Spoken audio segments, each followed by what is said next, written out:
you're most likely unable to isolate your ring finger. Every time you move your pinky or the middle finger, you'll move the ring finger too. That's because the movement of your fingers is regulated by two nerves that come from the forearm. One of them is responsible for the thumb, index, and half of the middle finger, and the other covers the little, ring, and the second half of the middle finger. These two nerves are intertwined, which makes it difficult to raise your ring finger alone, without the middle and little fingers tagging along. Still, with practice, you can do it much easier. For example, if you're a musician. It's not true that people can't touch the tip of their nose with their tongue. This superpower is called Gorlin sign, and about 5 to 10% of people worldwide can perform it. Those who can do it are usually able to touch their chin with the tongue. People with double-jointed thumbs can bend them backwards. Looks super unusual, and very few people can do that. Still, it's totally okay. It doesn't hurt to bend a thumb this way either. And it's not only about double joints. Some people just bring flexibility to the next level. This condition is called hypermobility. It allows rare individuals to twist their bodies into weird positions, just like a snake, putting their head between their feet, doing a back bridge, and all sorts of splits. But in some cases, hypermobility can increase sensitivity because such people have a larger medulla. This brain area is responsible for processing emotions. Very few people can actually digest milk. The thing is, there's some special enzyme, let's call it a little helper, that breaks down the sugars any milk has.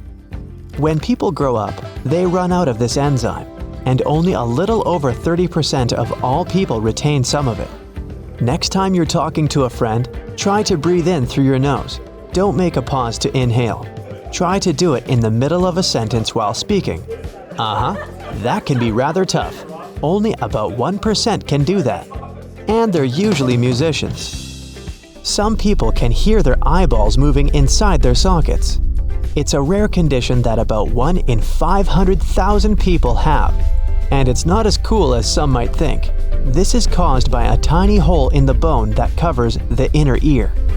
People who have this condition may also have problems with balance and hear their own heartbeat very clearly. Can you wiggle your ears intentionally? Congratulations!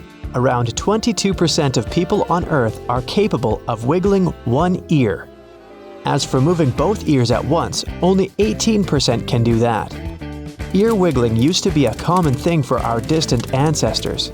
Scientists believe they could perform a variety of movements with their ears. We mostly don't need it today, but some people claim that everyone can learn to move their ears. It only takes time and practice.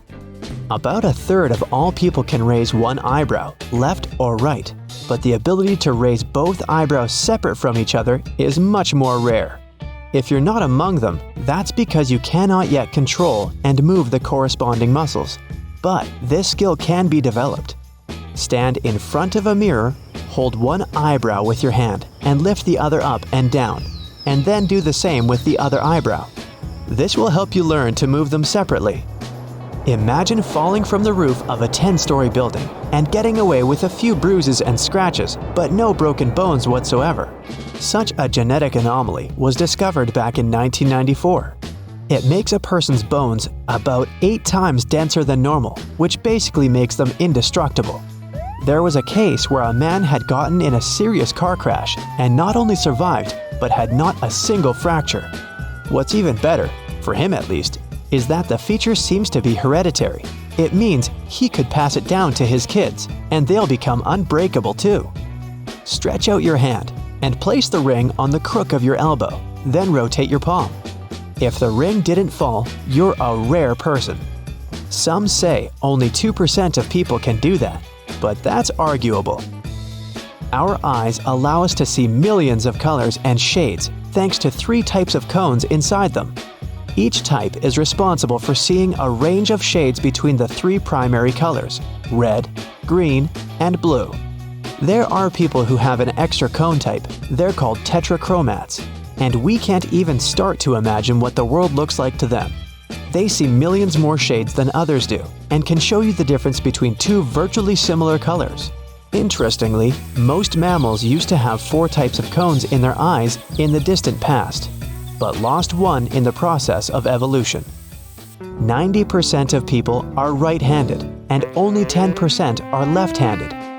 But there are also a very small percentage of those who can use both hands equally well, including writing, drawing, and doing any tasks. Naturally ambidextrous people account for only 1% of the entire population, which is about 70 million people. If you want to check whether you're one of them, try to write the same phrase with both hands, or draw a circle first with your right and then with your left hand. If there's no difference, congrats! By the way, these exercises are very good for balancing the hemispheres of the brain, regardless of which hand is your working one. Most people depend on weather forecasts and have to adjust their outfits depending on the season to avoid catching a cold.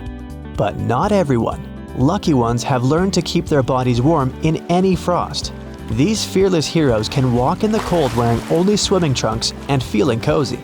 They can stand in the snow barefoot and even swim in a river or an ice hole. Usually, this talent doesn't come naturally. People temper their bodies for years until they get used to withstanding extreme cold. Stretch out your palms in front of you. Squeeze together all of your fingers except your thumb. Now spread the index and middle fingers and the ring finger with the pinky in different directions. Success? If so, you'd probably make a wonderful musician, because the nerves in your palms are well developed. Every day, people use their tongue to recognize different tastes and communicate with each other. But it's also a great tool for a bunch of tricks. Like I said at the beginning of this video, around 5 to 10% of people can touch the tip of their nose with their tongues. The current title of the world's longest tongue belongs to Nick Staubel from the USA. His tongue measures 3.97 inches, according to the Guinness World Records. There's also another contender whose name is in the Indian Book of Records for the tongue measuring a whopping 4.25 inches. But the average adult male tongue is only about 3.3 inches long, and the average female tongue is 3.1 inches. That's why most people can't perform the nose trick that easily. Tying a cherry twig in a knot is a popular party challenge, but only a few people can do it right and quickly. Al Glinetsky set the World Guinness record in June of 2014 when he made 14 cherry stem knots in 1 minute using only his tongue. If you want to try to beat his record, practice with patience and pick longer stems, around 1.5 inches long. There's plenty of tutorials on this topic at your service. Kekri Mudra is a term from yoga that means curling the tip of your tongue back in the mouth.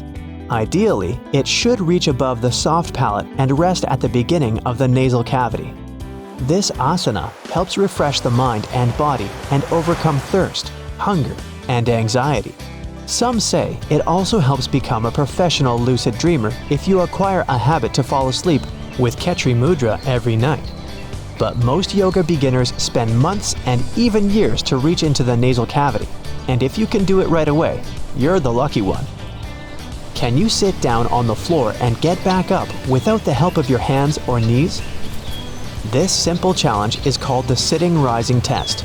Although scientists argue whether this test is trustworthy in telling anything about your health, you can still use it to check whether your muscles and heart are strong enough. If you're unable to get off the floor without the support of your hands or knees, maybe it's time to return to the gym.